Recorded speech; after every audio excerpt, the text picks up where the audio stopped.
is essentially the plan of development for the west side. By New York standards, these are very aggressively zoned parcels of land. This is a document that shows the program of development when MTA decided to hold a competition for the development of these yards. On the eastern yards, 6.27 million square feet is allowed. And in that, it's required that there be a cultural component right here of about 200,000 square feet, and a residential component of about 1 million square feet, and all of the rest of it is basically commercial space, commercial office space or retail space. And in addition to that, there is a requirement of about 40% of the site must be open space. So there will be a substantial amount of landscaping involved in this. On the western yards here, there is 5.7 million square feet allowed. A public school is going to be built in this position right in here, and most of this will be developed with residential development. These two things both have been extraordinarily important, I think, to the sense of the inevitability of the Hudson Yards project. The High Line and its emergence is probably one of the greatest and most successful urban phenomena that has existed in many, many years. Another, probably more concealed, is the emergence of the number 7 line on the west side and coming to 11th Avenue. So this takes us to an initial development of this particular parcel of land. As you'll notice, the High Line is coming right underneath that southern building, coming up here and then turning and moving out to the water, but also going out to the east and going over the intersection, because that is the present spur, if you've been down there, and that is in existence. And that element needs to become integrated into the entire design. Another element that you noticed on the statistics that I showed you is this culture shed. The culture shed was intended to orient to the north, to pull out into the green space that potentially could be formed as a result of the relationship of what was a retail piece, a major sort of town square type of piece, and then surrounding 3 towers, A, B, and C. Other towers here and another tower in this position were soon to come. The competition for bringing tenants to this particular site is fierce. And these tenants have to be encouraged to come to this particular site because the deals that they can get, the cost of the real estate is going to be a lot less than it is in many of the places that they occupy in Midtown.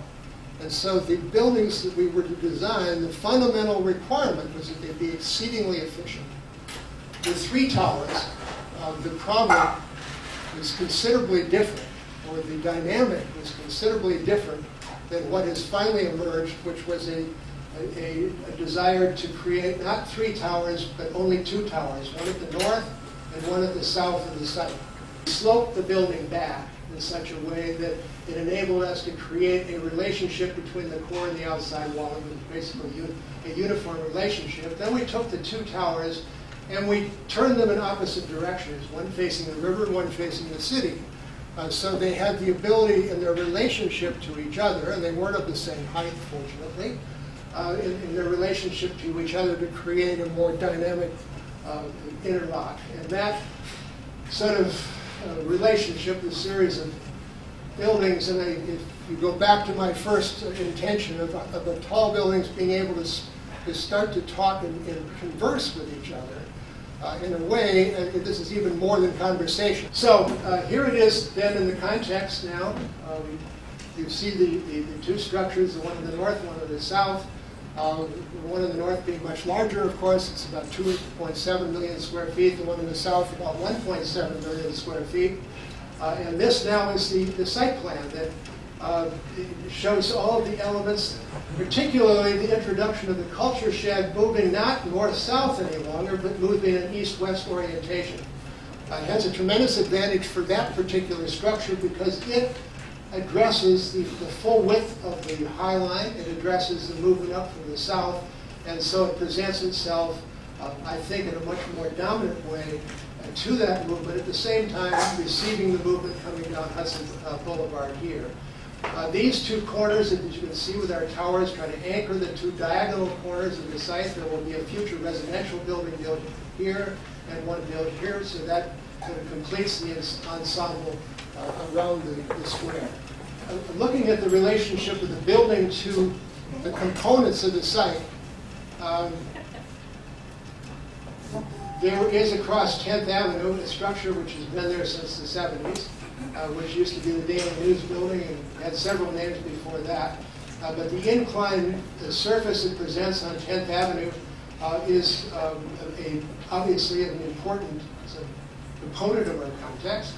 The relationship of the culture shed and its inclined plane is one which tends to now, in the development of this entire structure, nest with components of our building as well. This entire piece right now is the piece that will contain retail. Adam Tahani is designing extraordinary restaurants that are going to exist up on these two levels up in here. Various components that have yet to be identified will occupy other portions of this central zone, and potentially a department store will as well, along with a lot of retail. All of it is under process, so it's hence the issue of the status report. This is still emerging, but one of the ingredients that seems to have held fast is the concept of this sort of crystalline volume reaching out over what will become the main outdoor room. That volume designed in a way that creates a tremendous amount of transparency seems to be a possibility. That brings us to the southern tower, which is going to be occupied by Coach. Lou Frankfurt, Chairman of Coach, Reed Rakoff, who is the designer of Coach, are in this building presently. So their entire company has been a product of this portion of the West Side. They feel very comfortable in this particular environment. Lou said, well, I don't want a single building. I don't want to be in an individual tower. I want to be in a campus.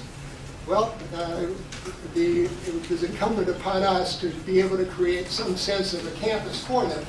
And so we sort of folded off this portion of the building here, developing this fissure, which becomes a vertical atrium. And Coach comes up to this point right here. And a vertical atrium which everybody in their company gathers around. And this atrium happens to be directly on the axis of the High Line. And so as a result, the response between the building and the connection of this building to the High Line becomes another one of the gestures that tries to link it into its context. The High Line that threads through all of that is underneath the building here, an exterior terrace for Coach up at this point. All of these pieces then combine to create that surface, and this is it as you can see it from the High Line itself, and then looking into the atrium of Coach. The relationship you can see to the High Line is a pretty immediate one, and then this is their upper terrace as they will look out to the city. Just to go around the building and show you some vantage points, that, just to give you a sense of how the pieces of it work. This is a piece that feeds through the High Line and comes through the building here. This is a nighttime view of the retail piece and the transparency of that. This is an older design for Diller Scafidio's treatment of the High Line as it comes through here. But the intent is to activate 30th Street Whole Foods as shown as a possible participant. Then as one goes to the corner at 10th and 33rd, we've sliced off that corner of the building such that it can relate to their potentially public performance that would take place here on the spur as it overlooks the street, and so you can see the relationship of all of that and the response of the building to it. And looking up from below, seeing the faceting of that surface and hopefully sort of a dramatic face towards that spur.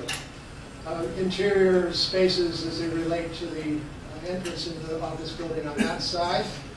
Then going to the front of the building, the main pavilion itself, looking at its front elevation, entrance into the south tower, interior lobby, the retail piece itself, the role that that piece will play.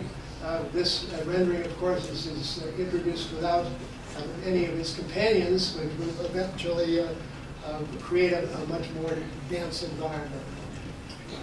The entrance on the northwest corner, you're coming right out of the subway, the number 7 line. As you come out there, the main entrance into the office building, and then the retail piece directly behind. And the entrance in the office lobby, all these salmon swimming upstream are the product of our own artwork. We won't blame it on any other artist, but that's. And as we move further around the north elevation of the building, and finally finishing with a yet unresolved corner, which we're still working on here. And so that's it. Thank you for your attention.